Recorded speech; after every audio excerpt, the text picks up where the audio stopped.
Welcome to the Natural History Museum.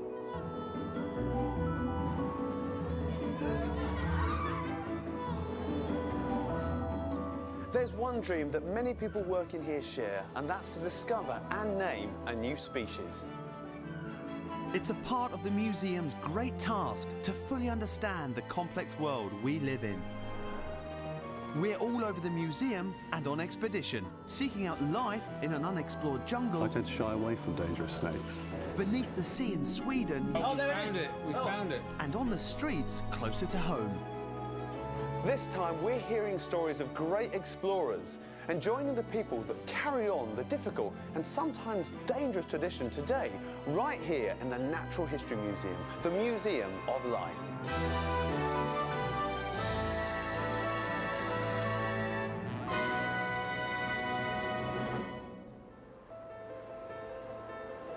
The truth is, you never know when a species that rocks the scientific world is going to turn up. In December 1938, a fishing boat landed at a port on the east coast of South Africa. The captain was puzzled by an unusual-looking fish. It had a sail-like dorsal fin, a bony skull, and fleshy bases to the limbs, as if it was using them to walk on. An amateur fish enthusiast recognised it at once as a coelacanth, a fish thought to be extinct for 70 million years. Since then, several have been caught, and this one is pride of place in the Central Hall. Today, the prehistoric coelacanth can be found in deep water around East Africa and Indonesia. It's a story of survival that astonished the scientific community.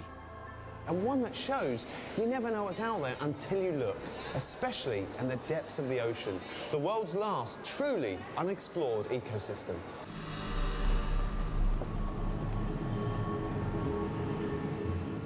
Mark Kowaldin caught a boat from the west coast of Sweden in search of a species new to science.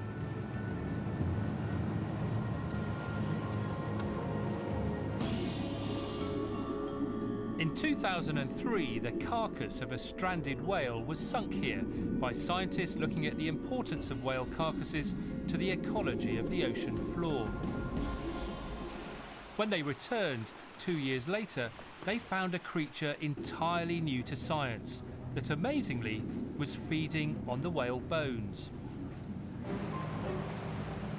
I'm joining the museum's Adrian Glover, the man who first broke news of the new species, as he heads back to sea for further investigations.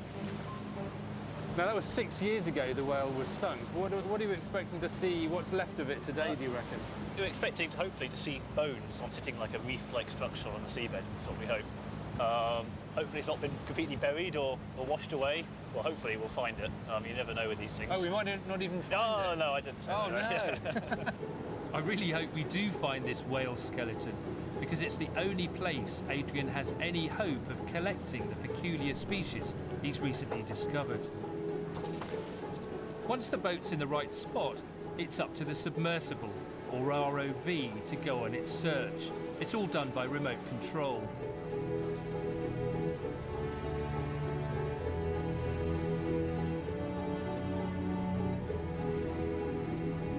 These are rare glimpses of the deep.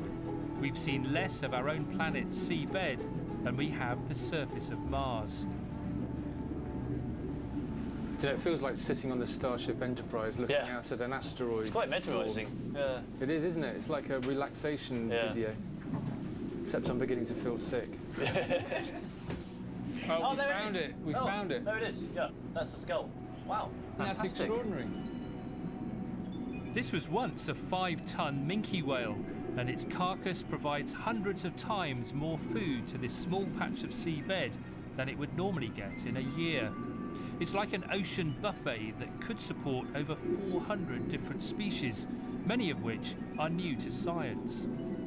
It's quite a skill, isn't it, driving the ROV without kicking up all the silt? Yeah, it is. I mean, it's. I think your best training for this would be hours in front of like PlayStation computer games, really. Not wanting to disturb the carcass for ongoing study, we're in search of a bone that's been specially marked for retrieval. So what we're going to try and do now is hook it using our custom-designed hook device. This is the arm sticking out. Yeah. Hook it. Gosh, that's easy. It's like one of Oh, those, you almost got it. one of those fairground things you have to You almost got it there. put money in and try and grab a cuddly toy. He's got it. He's got it. Beauty. Gosh, he's very good, isn't he? That's fantastic. Having flown to Sweden, driven all the way from Stockholm, and sailed out to the whale bones, this is the moment of truth. God, you can smell it from here. Seeing a species new to science is an exciting prospect, especially for a zoologist like me. It's a little less exciting, though, to discover that it's a mucus-covered worm. This is what gets you excited. It's These things here. an entire. Let me just get this straight. This is what your life's work is all about. This was the most exciting discovery for me in the last, I don't know, my entire scientific career. Maybe a closer look might help me to see the merits of Adrian's worm.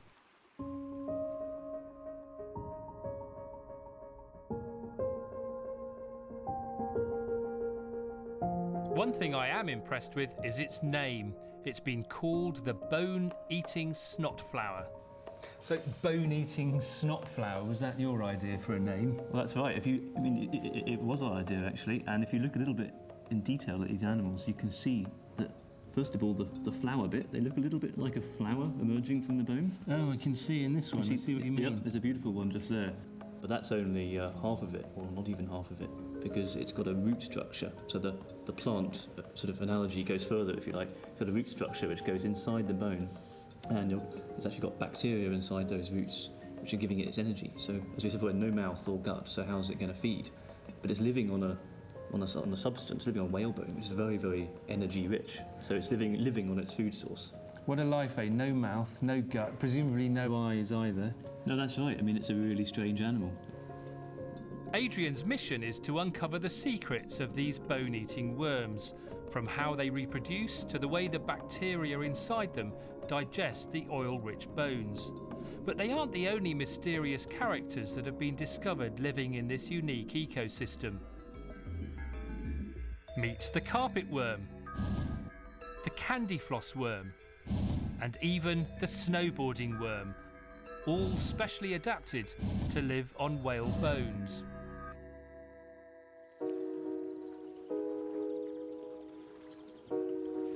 But I was curious to know why we need to study these bizarre forms of life. Does understanding the bone-eating snotflower have any wider relevance?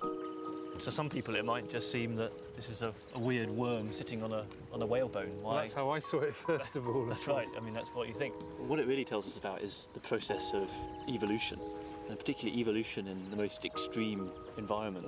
How did this bizarre animal evolve? What's its closest relatives? How did it evolve to actually live on what's quite a toxic and quite difficult place to live? And really, sort of the bigger picture is, how does life evolve anyway? What is the process of evolution over time? One thing is certain.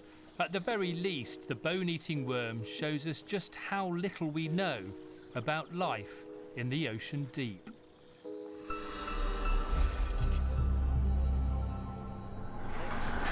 Right, special day for this specimen. Yep, we've had it since about 2005-ish. Right, and now it's time to get it on display. Yes. God, it's like an alien. Even stranger, possibly. Let's move it into this trolley. Straight in. Lovely. All right, let's protect it. Every now and again, one of the mysteries from the deep oceans is found by chance and is presented to the Natural History Museum. So are you quite excited to see it? Yeah, really excited. I mean, we kind of got it about 3 years ago, and we haven't really seen it since the initial preservation stages, so yeah, looking forward to seeing it. This creature was hauled aboard a ship run by the British Antarctic Survey. Having been preserved and stabilised, it's time for John Ablett to have a close-up look. Oh, that's heavy. This is one of the strangest and least understood creatures in the collection. Unwrap it. Unwrap. Oh my lord. It's a monster. Yeah, this is what we call a colossal squid, Mesonocochuthus hamiltoni. And yeah, we think these are the biggest invertebrate, the biggest squid species that is in the world today. Look at the suckers, look at this, look. There's the hook. Yep, that's the hook that he got caught on. Still haven't had a chance to remove it yet. Look, there's teeth in those suckers. Well, these is what they'd use to hold on to the prey with. So when they've grabbed fish or squid or anything else they're eating, they can really dig in and the prey's not going to get away. So that would rip you up, wouldn't it? I mean, and this long, great big long arm, it really is. It feels like one of those alien autopsies. Well, this is one of the tentacles, and the strange thing about this species is that they have these hook-shaped suckers that actually rotate. So what's that used for then? Well, we think it's for grabbing the prey, and when it's got its prey, it kind of would screw into the flesh, so whatever it's caught really isn't going to get away. So once that tentacle's grabbed hold of you, there's no escape. So we have the beak here. That. There you Whoa. go. So that would fit together. So you can imagine that's the kind of the mouth part. So this is just a shredding machine. Yep. Wow, look at that. That is just fearsome. Brilliant. Okay, let's do some measuring. Okay. If we measure from the top of this tentacle here. So you want it nice and so you've got to be very scientific about it. No point actually stretching it to say we've got the biggest one. No, we have to be honest about these things. 199 centimetres. That is huge. I want to say it's colossal. It is. It's a colossal squid. All we have to do now is place the rare squid into a vast tank of preserving fluid. Okay, got it? Welcome to your new home. Having the opportunity to work on little-known species is one of the biggest advantages of working for the Natural History Museum.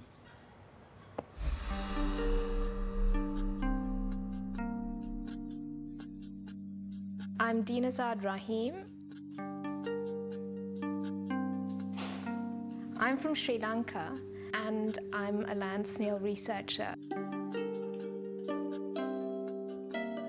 I worked on a biodiversity survey in Sri Lanka and that's how I became interested in snails. One of the reasons that motivated me was there was lots of prospects for finding new species, rediscovering species which hadn't been seen for a long time.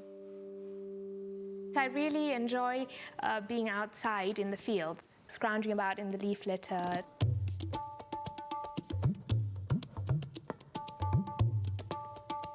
The terrain is often very difficult. The conditions are often foul. Not particularly sure-footed, but that hasn't stopped me. If you're working in rainforest, you've got to be prepared. It's going to be raining most of the time. And actually for snails, the best time to work is when it's wet.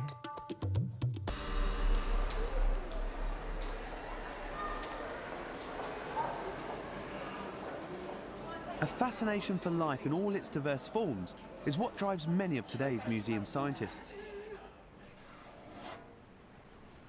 And it's also what drove Hans Sloane, the man whose collection began the Natural History Museum. I met up with Mark Spencer, keeper of the Sloane collection. Wow, this is incredible. How are you doing? Very well, thank you. Hello. Look at them. It's amazing. How many volumes have you got here? There are about 260 volumes belonging to... In 1687, Hans Sloane joined a ship heading to the West Indies. He collected and studied everything he could find, including many species new to science. On the death of Sir Hans Sloane in 1753, he bequeathed his collections, which were huge, to the nation, and they form the basis of this museum, the British Library, and the British Museum in Bloomsbury, so they're of international importance. So why did he make these collections? Sloane was really going out into the world, partly to go and actually see his slave plantations, which he'd just inherited in Jamaica, but also to really look at the world. He was fascinated in nature and natural history. He'd already been collecting plant specimens in England when he was a younger man. So it really was in his blood. But it was also done for hard reasons. He was out to make a living and to make his reputation. We're really looking, one, at a fantastic collection, but really the heart of the museum. Yes, absolutely. And it's a fabulous heart. I mean, these objects are, without comparison, they really, really give us a unique insight into 18th century science, and they're huge monetary value and massively precious. So these are the foundation stones of the museum? Totally, totally.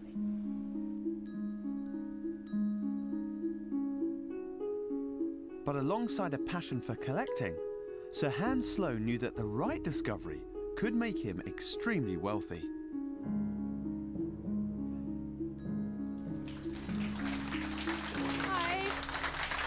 Hello, everyone. Sandy Knapp, botanical researcher, has been looking into the story of the plant that made Sloane a fortune. They look a bit sort of like almonds or dried out runner beans, don't they? While he was in Jamaica, he discovered the locals were grinding the pods of nearby trees. They were mixing the powder with water to make an unpromising brown drink. It was known as chocolate. Sir Hans Sloane drank chocolate without sugar the way they drank it in the Caribbean and Central America when he first went to Jamaica, and he did not like it. Everybody who wants to volunteer, come on up. Is what I want everybody to do. This is the chaotic part. Sandy is trying to show people how unpromising the discovery was. And then two, three. Before Sloane added the milk and sugar into the recipe that we still enjoy today. She's getting people to try the drink as it tasted in the 1680s when Sloane found it. What do you think it's going to taste like? Really nice. Really nice. There we Okay. go. Now you try a little Now. bit of that. Let's start it out here. Now just take a little sip. Oh, bless him. He went What do you like this. Oh. And then these guys over here have got Let's some have too. Let me have a look. Without sugar. Hot chocolate without sugar. Let's taste a little bit. Ew.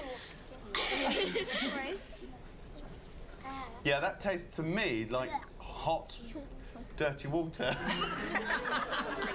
Thank you so much for your valiant efforts. Brilliant.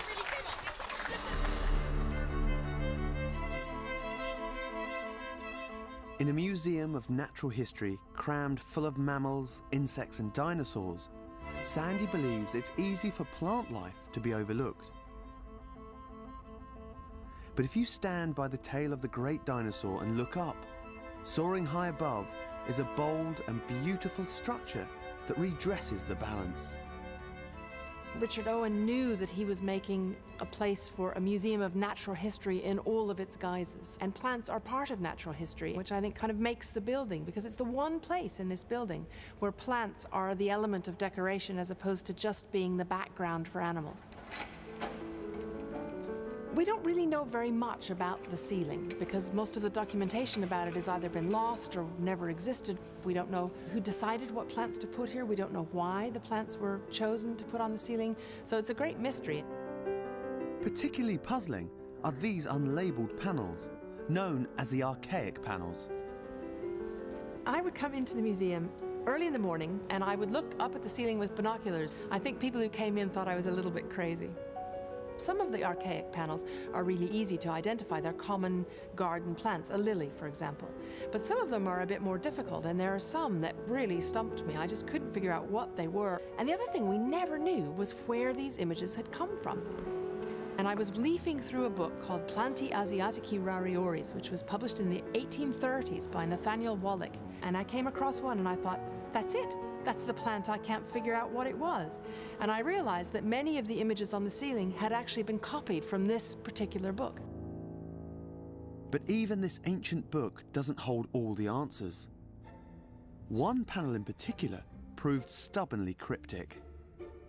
I couldn't find it in Wallach, and I looked in other books. And then one day when I was visiting Kew Gardens, I saw this plant and I thought, that's it. And it's a Chilean plant in the family that invasive garden oxalis is from. So you never can anticipate when you're going to find something out. Just recently, I found one of the last ones. There's still a couple. We're not quite sure what they are, but we'll figure them out eventually.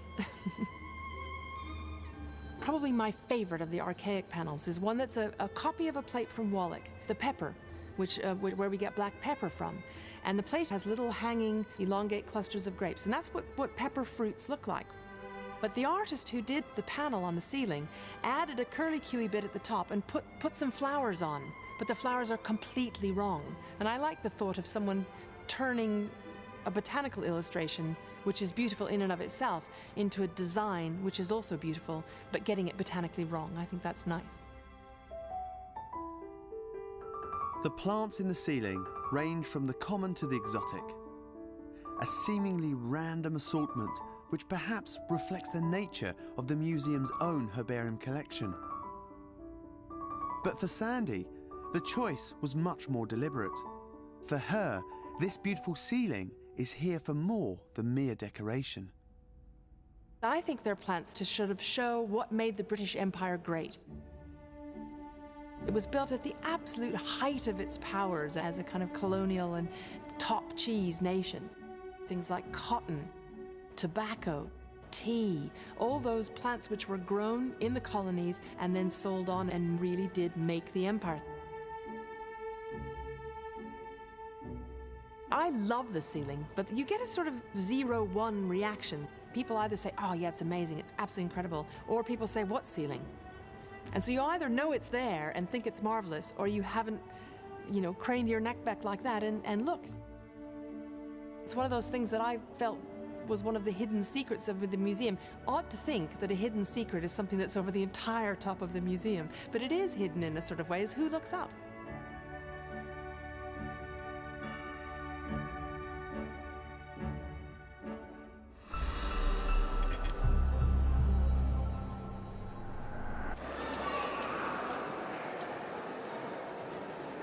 Throughout the ages, there's always been a demand for specimens that push forward our understanding of the world.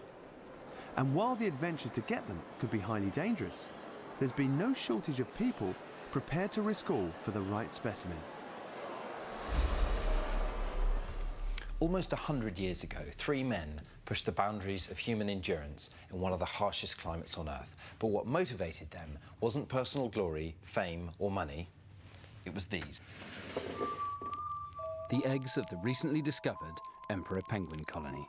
The world was desperate to discover the secrets of these intriguing creatures, and they believed the answers lay inside their eggs.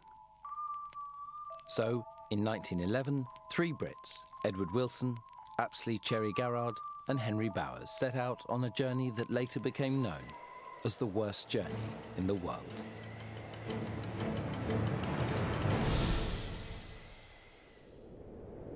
In 2006, I was part of a team that attempted a polar expedition using only the clothing and equipment that would have been available to the Edwardian explorers.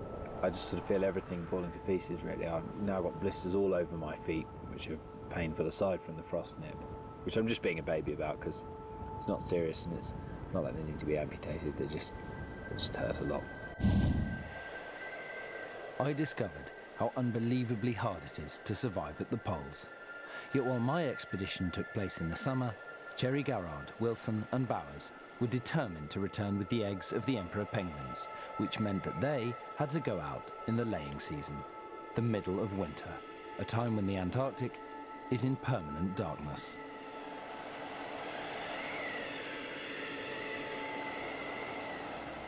Douglas Russell is curator of the egg collection, and he's been looking into the extraordinary story of Wilson, Bowers and Cherry Garrard. These are the 3 eggs that were collected. The 3 explorers set out with a 140-mile journey ahead of them to find the penguin eggs, pulling their sleds through frozen darkness every step of the way. One of the difficulties was that they couldn't pull the 2 9-foot sledges with all the weight that they had of provisions because the temperature is so low that the ice crystals don't melt underneath the runners. So it's not very easy. You might think that it's actually dead easy to pull a sledge with some heavy weight on it. It's not, as I'm sure you know. No, we found this. It was like dragging a sledge across sand. When it's, and the colder it gets, the harder it is to do. They just had to keep going. The temperature fell to -60. It was so cold that their teeth cracked, but the men kept going, sometimes covering little more than a mile a day. 3 grueling weeks later, they arrived at the breeding colony of the emperor penguins.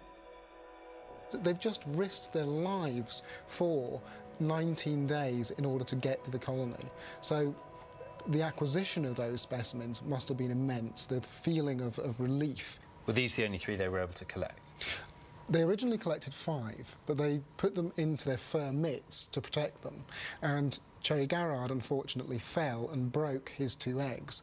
So ultimately, the only 3 that they managed to get back intact were these 3. Do you think these eggs are one of the specimens that must have been hardest to collect in the whole museum? Yes, they're certainly some of the most iconic and, specimens in the whole of the collections. What they clearly illustrate is the lengths to which people have gone to actually go and try and push the boundaries of science forward.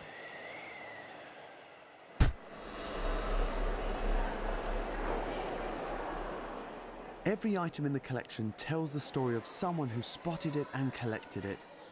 Many represent stories of physical hardship and dedication to bring the item home for the scientific establishment. But if that wasn't enough, Some explorers even had to overcome obstacles presented by the establishment they were trying to be part of. In the late 1800s, science was the preserve of men, but Dorothea Bate was an uneducated young girl from Carmarthenshire who fell in love with paleontology at the age of 19 when she had a job cleaning fossils right here in the heart of the Natural History Museum. I've arranged to meet paleontologist Victoria Herridge, who's been researching Dorothea's story. Dorothea Bate was determined to make a name for herself. She set out to make new discoveries on the unexplored island of Cyprus. So was that the big aim, to discover a new species? Oh, yes, certainly. Well, it was one of the many aims, but particularly in the early 20th century, discovering a new species was a way to make your name on the scientific map, if you like. If you discover a new species and describe a new species, more importantly, your name forever becomes attached to that species name. And so it's like you've immortalised yourself in the scientific community. And for Dorothea as well, that would be a really fantastic way of legitimising her role as a professional scientist rather than just an amateur who was allowed to come in and play with her collections. She discovers something a little bit like this here. Right. Now this, as you might be able to see, because it looks a little bit like a human jaw, is the jaw of an elephant, an extinct species of elephant. And as you can see, it's huge. It's massive. It's absolutely massive. So the things she discovered are like this, are they? Yeah, yes, sort of. They're like this, but with a very, very subtle twist. Right. They're smaller. Right. Because what she discovered on Cyprus was something quite amazing. She discovered these dwarf elephants. What you're seeing here are some of the teeth of a dwarf elephant that Dorothea Bate found in the north of Cyprus. So these are all the finds that she dug up herself. Yeah, she Now these are all these. teeth. I mean, what is a comparison here? Yeah, exactly. Now, because previously what I showed you was a jaw, the tooth in the jaw. Now, elephants' teeth are really weird. It's quite hard to get your head around them. Here is a lower tooth of that same species that I talked to you about earlier, the Strictus elephant. See how big it is? That's like massive. This? Absolutely huge. Yeah. This is its lower adult molar. Right. Yeah? So it's lower and this adult one molar. here. Now that is the same tooth in the elephant on Cyprus. That is unreal. Look at the difference in size. Unbelievable. You can see, I mean, it's very, very similar, just a lot smaller. So you'd look at that and think, oh, that's from a baby elephant. Yeah, but we know it's an adult elephant because we can tell elephants' teeth by the shape of them. And their very last tooth have got a very distinctive shape. Right. And because of that, we know it's adult tooth. And because of that, we know that this was the tooth it was when it was fully grown. It's quite incredible. So how big would that have been? I mean, yeah, reconstructions for this is just like the ones on Sicily. This elephant was probably about a metre tall as an adult. A metre tall. I mean, it's unbelievable. You can have that in the house. So, remember I told you before? Exactly, can you imagine? Apartment-sized elephants, absolutely brilliant. Incredible, isn't it? Yeah. She got her name in the history book. Yeah, she did. She effectively, when she found this, she was absolutely vindicated. Historically, specimen hunters were frequently obsessives. There were so many obstacles that they needed to be. But in a profession which attracts obsessives, one man was more obsessive than most. The museum houses the most important natural history library in the world. It has over 1 million books.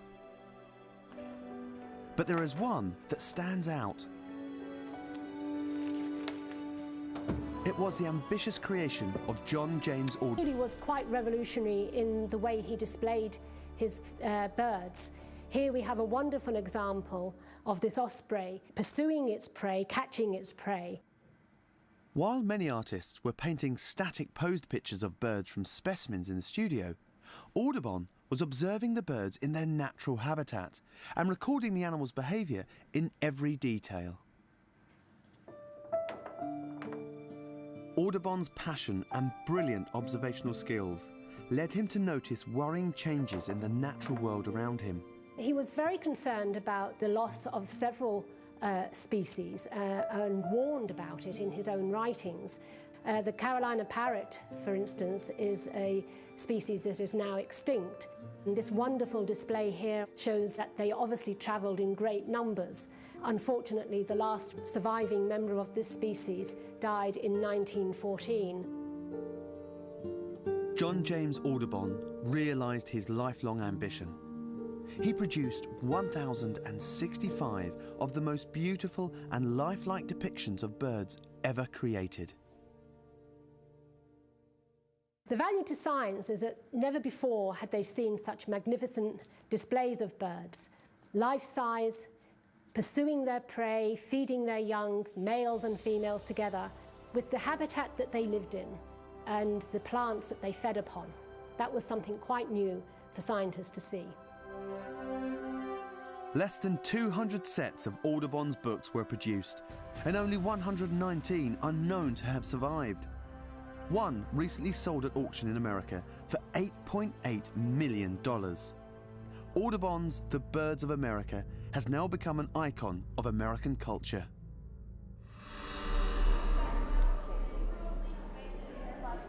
Today, the search for species in exotic locations goes on. And while funding and proper organisation means you don't have to be completely obsessive to be a species hunter, there's no denying it still helps.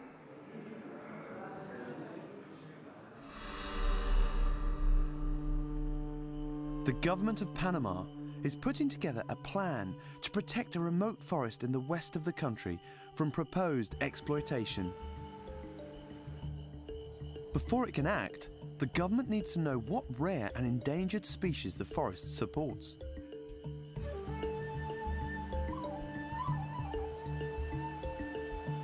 To chart an unmapped and barely explored region like this, the government has turned to the world leaders, the British Natural History Museum.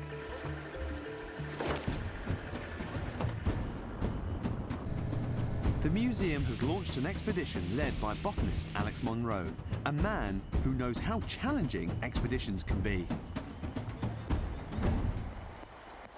It's physically very tough. It's naturally a quite hostile environment for us. There isn't much to eat. There are lots of things that can do you damage, and you really feel that you're kind of away from everything. On expedition with Alex is reptile expert Mark Wilkinson. He is fully aware of the dangers of the jungle. Yeah, these are deadly. It's a great big adder and a lot more toxic. And these are quite aggressive as well, I think. I tend to shy away from dangerous snakes.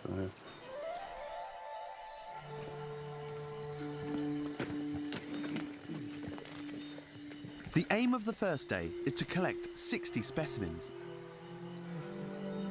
Previous surveys have already identified that this forest is full of species found nowhere else on Earth.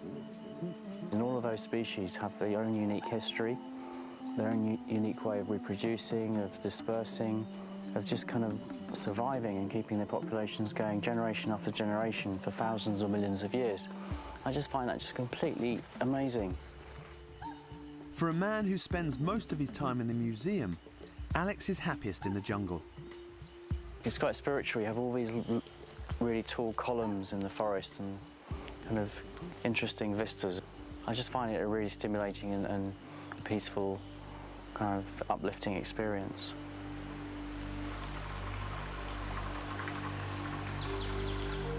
It's not just rare plants that the team are interested in documenting.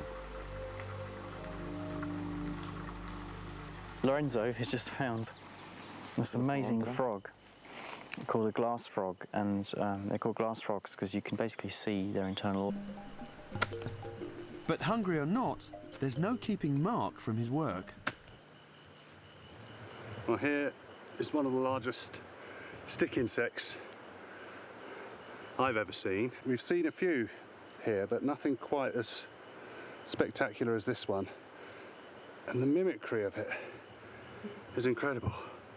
If you look close up, I mean, the segmentation, pseudo-segmentation of the abdomen makes it look like, again, makes it look like a stick. There's spines on here that might have some defensive function as well, but they, you know, mostly what they look like are the spiny plants we see around here. Perfectly harmless.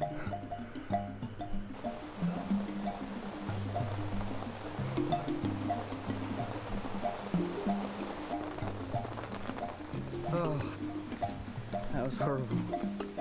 We got caught in the rain, so we decided just to move all our stuff and come down and press. But the track has just turned into like a mudslide, and it's really, really horrible. And they're all coming down. It's nice to It's nice to wash in cold water at the end of the day when you're really hot.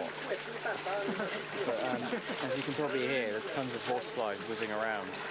So you have to be really quick before they bite you, so it's not that relaxing.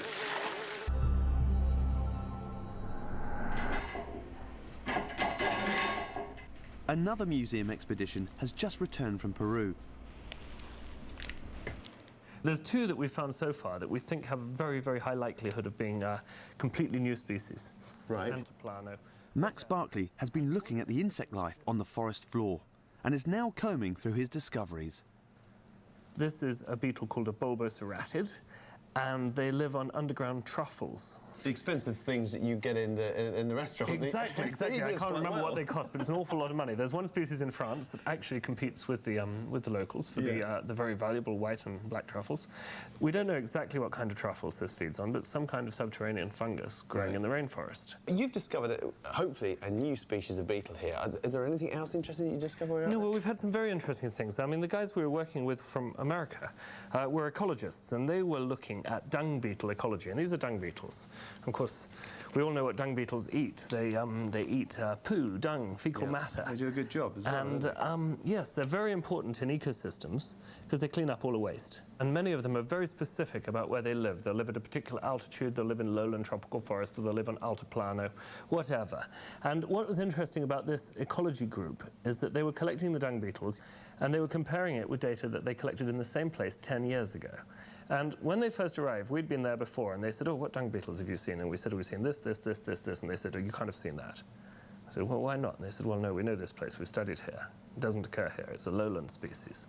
And we're at 1,600 meters. So you found a dung beetle in a piece of dung where it shouldn't have really been. Exactly. That's incredible. So that actually shows that climate change is affecting insects' ecology. Well, yes, that's right. It seems that insects are moving up mountains. Right. And of course, insects live at particular zones of altitude and temperature. So if they all move up one, what happens to the ones that are already living in the top zone? Yeah. They don't have anywhere to go.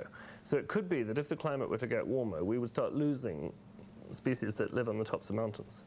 Oh, that's incredible. And that's something we conservationists need to be aware of. It's not always about finding a new species that isn't known to science. It's about finding a species that shouldn't really be there, because that tells you a different story. A lot of these are very well known. But we thought that we knew where they lived, and now they're moving and living in different places, and that's interesting ecologically, why they're doing that. Incredible. Today, time and time again, we're hearing stories of species on the move. Climate change and the great flow of human traffic around the globe means that species, once isolated, are now springing up in the most unexpected places. And this mixing up of the world's species is starting to have significant consequences.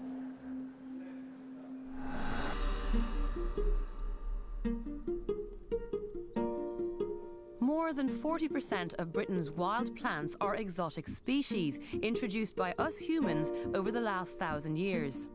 That's sumac, not native. Not native. That's not native. That's What's not that? native. That's sycamore. That's Sycamore, not native. yeah. That's I've come to London's urban jungle with museum botanist Mark Spencer. We're on the hunt for a new generation of exotic plants that are about to change the face of the British landscape. This here is the loquat tree, which is not a native to this country. It's actually a plant from East Asia, China, Japan. It's been grown in that part of the world for centuries.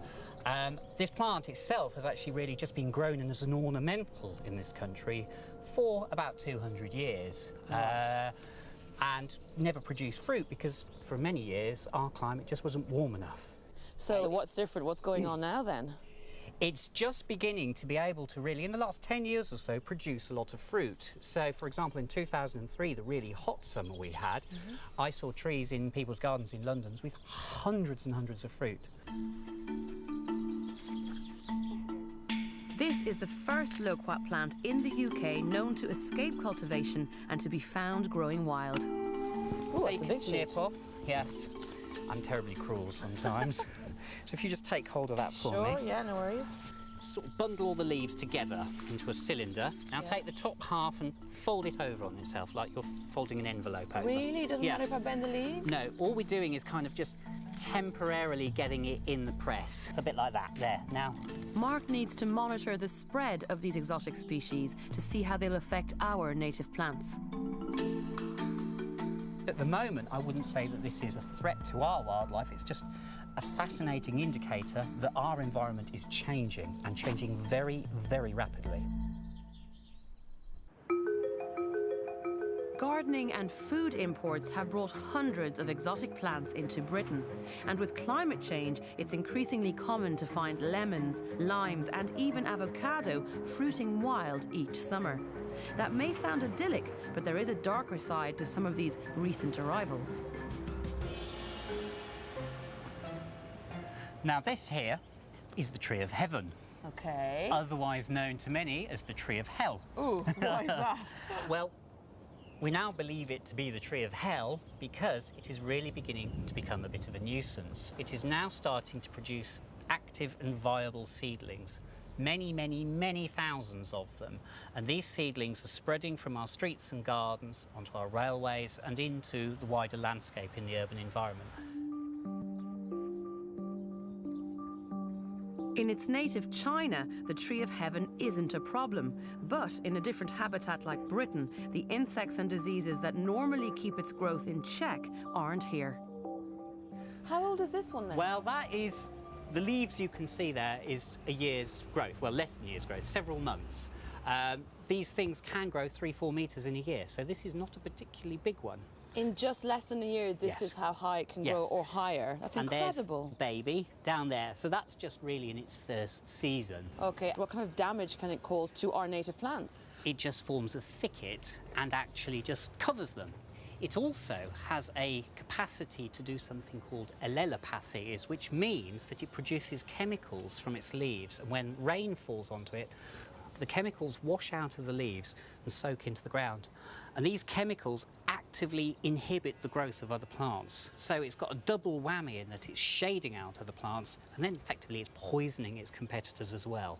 A very effective strategy if you're a Tree of Heaven, but pretty bad news for our native plants. Okay. It's a bit of a horror. I'll never look at one of these again in the same way, I have to admit.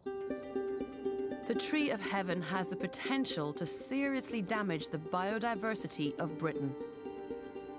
And we only have to look at Japanese knotweed to see the consequences.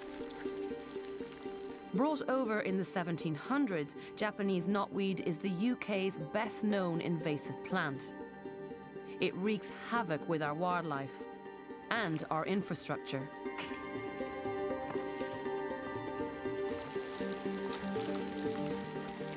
It seems that the Tree of Heaven is set to do the same. Like Japanese knotweed, it's spreading out from London as its seeds are blown along our railway lines. So what does this mean for the future of the landscape of Great Britain? Very, very significant changes, I expect. These non-native organisms moving into our landscape mean massive change. We're going to see a landscape that's going to have fewer species in it. Many of them will be incredibly successful, but it will be at the cost of many, many other things. And that loss of diversity will have a real impact upon us and our well-being, because species richness is massively important for all of us and for our agriculture.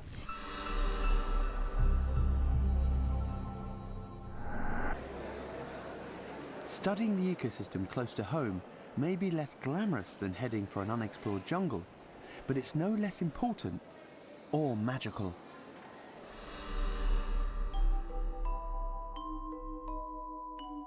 I'm Juliet Brodie, and I work on seaweeds. I think the reason I'm working on seaweeds goes right back to when I was a little tiny child, aged about 2, and my parents decided to enter me into a fancy dress competition. And they dressed me up as a sort of little sea creature, and I was just draped in kelp. And I stood in this corral and I bawled my eyes out. So I've had a sort of love-hate relationship with seaweeds ever since. When I was a bit older, I took up diving, and I found that underwater there was the most amazing world and just how beautiful seaweeds were. The history of collecting seaweeds goes back a very, very long way, and in fact some of the oldest specimens in the museum are seaweeds going back to about 400 years.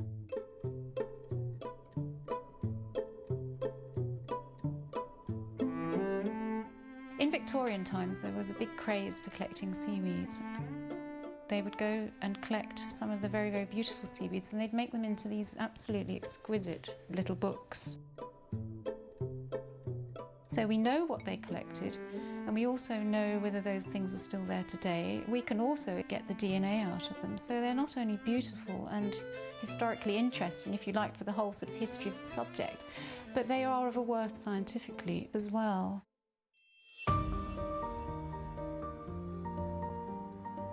I think if we begin to see the loss of some of our very key seaweeds, then we really are in trouble in the world. They may be acting as nurseries for fisheries, for example. They're very important in terms of taking up carbon dioxide in the environment. Also, it seems that some of the brown algae, for example, which have some unique compounds in them that you don't find in flowering plants, do seem to have some anti-cancer properties. Now, of course, it's very difficult to work out exactly how this functions, but people are beginning to research into this much more. When you really start to look at them, they are beautiful as well as important, and without them the world really wouldn't function in the way that it does.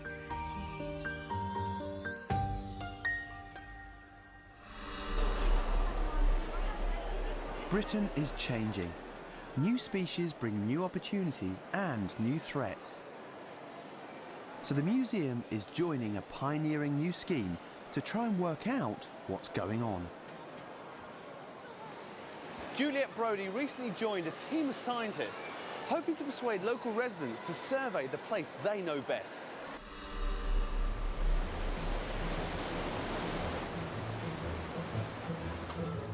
Wembury Bay on the south coast of Devon, the preferred habitat of surfer dudes and budding young architects.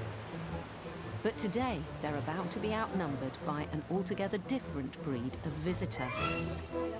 By professional biologists and enthusiastic nature spotters. I'm joining a big experiment, the latest trend in fieldwork. So we'll be looking in the hedges, the meadows, on the beach there, and right out at sea. In fact, we'll be counting every living thing that makes its home here in Wembury. Spiders and snails and slugs and things. Varieties of crabs, lots of seaweed, nematode worms, you name it. 5, 4, 3, 2, 1. Oh, that's good. The Wembury BioBlitz is officially launched. Off we go. Disperse. Yes, I did say BioBlitz. It's an intensive 24-hour inventory of all the species in one place, like a health check for biodiversity in this unique nature reserve. But it can't be done without an army of volunteers and the help of local experts. So I'm off to meet marine biologist Richard Ticehurst from Plymouth University to help check out the shallow waters, if I can stay on my feet. Okay, this is a turbot, a shrimp. Oh, really? A very small turbot. I was going to say, I think of them as a bit bigger. This one is about the size of a postage stamp, but they do get to, well, 20 kilos. Now you can see if I... You can see how well camouflaged that fish is. It's just disappeared. There we go, we've got a bass. We've got a bass. There we go, quick. We've got it on film. So that's fabulous. Beautiful. That's what they look like when they're alive. I wasn't expecting to get anything bigger than my ruler. The last time anyone looked this closely at these shores was back in 1957. It's this historical survey that makes our BioBlitz so valuable.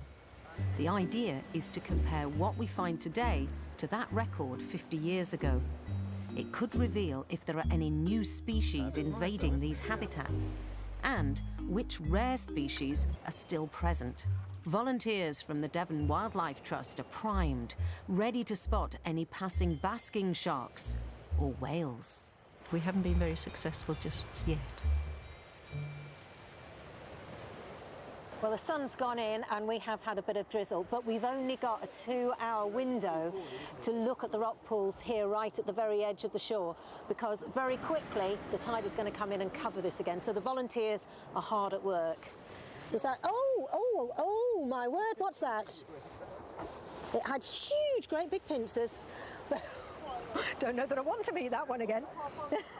Look, here it is, here it is, here it is. I got it. Well What done. is that? Squat lobster. It's a lobster. It is a lobster. It's a true lobster. Found a bigger version of the one that I just found. OK, but I got there first. Back at Blitz HQ, verifying each species is going on around the clock. Yeah, beetles. John, Yeah. hi. Hey. We're 6 hours in. Yeah. How much have we found? We've got about 600 species so far. 600? Yeah, it's pretty good going. We've got a lot of records still coming in, and you can see all the activity around us. Yeah, so we're entering stuff, but also Yeah. IDing stuff. Yeah, there's a lot of identification going on, checking of notes to make sure it's a good ID, that sort of thing. Yeah. But still be going on, and we'll keep IDing through the night and in the morning as well. OK, so on with the work. Yeah, definitely, lots more to do.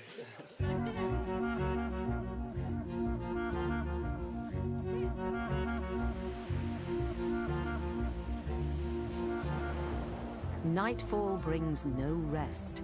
We don't want to miss the chance to find the animals that only come out after dark. We just find a nice secret place that we can dig into. Where there isn't any bedrock. Oh, look at all these beasties. Dead seaweed is home to as many as 9 different species of a tiny crustacean, the sandhopper. Just a couple of biscuits. Useful tip. Cat biscuits attract sandhoppers. Put that over the top, and then we need to make them up to show mark that it's out. here. We're just going to leave these overnight, just part of the bioblitz. We'll come back in the morning, first thing. See how full they are. From the lure of cat biscuits on the beach to egg cartons on the cliff. Oh, it's nice. Orange swift. It's a flame shoulder. It's a good night for the moth people. Another day and more species to count. Or not. Nothing as yet. Nothing as yet. That's true.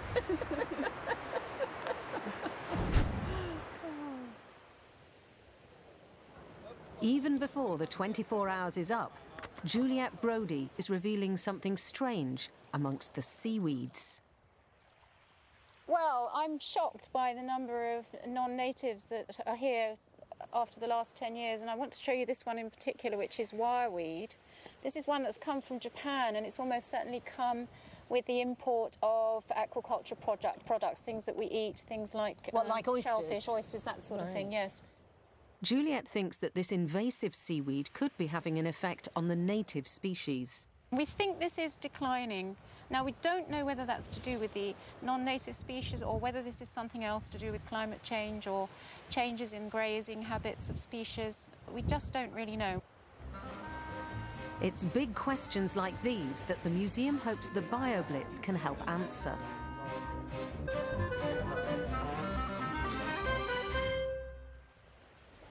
So 24 hours is up. How's it gone? Excellent, exhausting but exciting. We've got around about 800 species identified at the moment and quite a bit of lab work to come over the next couple of weeks, so the numbers should go up quite a bit. Pleased with that? Yeah, really pleased. What does it tell us about the biodiversity here at Wembury? What we have shown is very healthy in many places, but also there's some invasive species that have spread an awful lot further than we thought they had. And OK, be honest, how are you feeling? Jaded is probably the word I'd use. Exhausted, but it's been really good fun. The museum's BioBlitz counted a total of 825 species at Wembury. And none of the animals were harmed during the making of this BioBlitz.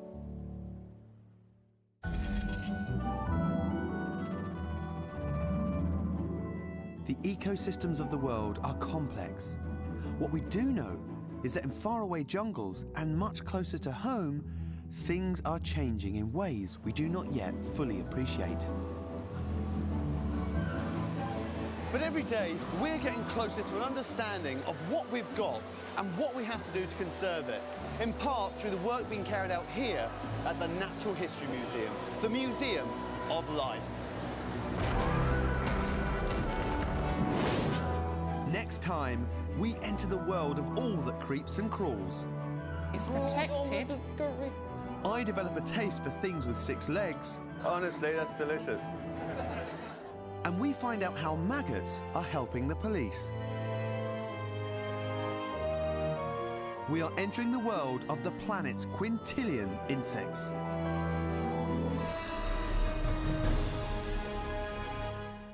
And Museum of Life continues next week. We're cultivating an edible garden here on BBC